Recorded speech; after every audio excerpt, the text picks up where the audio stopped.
நல்லா யோசிச்சு பாருங்க. ஒரு 50-60 வருடங்களுக்கு முன்பு, அரை நூற்றாண்டுக்கு முன்பு இந்த பகுதியில் இந்தியை திணித்த பொழுது தமிழ் இருக்கக்கூடாது, இந்தியை கத்துக்கங்க அப்படின்னு சொன்ன பொழுது அந்த இந்தியை எதிர்த்து போராடி களம் கண்டு சிறைக்கு போனதுக்கு அப்புறமா இல்லை இல்லை மன்னிப்பு கடிதம் எழுதி கொடுத்துருங்க, வெளியில் விட்டுறோம் அப்படின்னு சொன்னப்போ,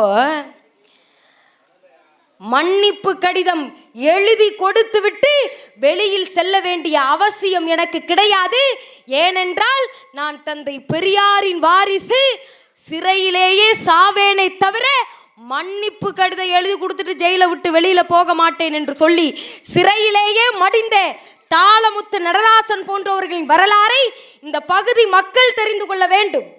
இன்னைக்கு நிறைய பேர் நாங்கள் தான் தமிழுக்கு அத்தாரிட்டி, நாங்கள் தான் தமிழர்களுக்கு அத்தாரிட்டி, நாங்கள் தான் தமிழர்கள். இப்போ நாங்களே ஐரோப்பியக்காரர்களை, டச்சுக்காரர்களை, ரோம் நகரத்தை சேர்ந்தவர்களை யோசிச்சு பார்க்கணும். நாங்கள் தான் தமிழர்கள் என்று சொல்லக்கூடியவர்கள் தமிழுக்காக என்ன செய்திருக்கிறார்கள்?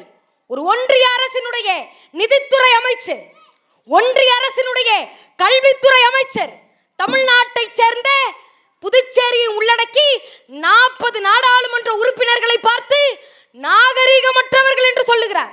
எங்க சொல்றாரு? நாடாளுமன்றத்தில் சொல்றாரு. 40 பிரதிநிதிகள் ஒட்டுமொத்த தமிழ்நாட்டையும் பிரதிபலித்து நாடாளுமன்றத்தில் அமர்ந்திருக்கக்கூடியவர்களை பார்த்து நாகரீகமற்றவர்னு சொல்றாரு. அன்சிவிலைஸ்டு பேசிட்டு போறார். இதை எதிர்த்து தமிழர்களுக்காக, தமிழ் மக்களுக்காக, தமிழ்நாட்டின் பிரதிநிதிகளுக்காக நாங்க தான் தமிழுக்கு அத்தாரிட்டி என்று சொன்னவர்கள் குரல் கொடுத்தார்களா? பேசினார? அன்னையிலேருந்து அண்ணனை வெளியிலே காணும். நாங்களும் தேடிக்கிட்டு இருக்கிறோம்.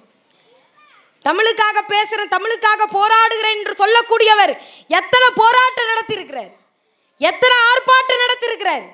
மும்மொழி கொள்கையை திணிக்க நினைக்கிற இந்த ஒன்றிய அரசை எதிர்த்து அந்த இயக்கம் எத்தனை போராட்டம் நடத்திருக்கு, அந்த கட்சி என்ன ஆர்ப்பாட்டம் நடத்திருக்கு, அந்த தலைவர் அந்த வார்த்தையை உதிர்த்திருப்பாரா?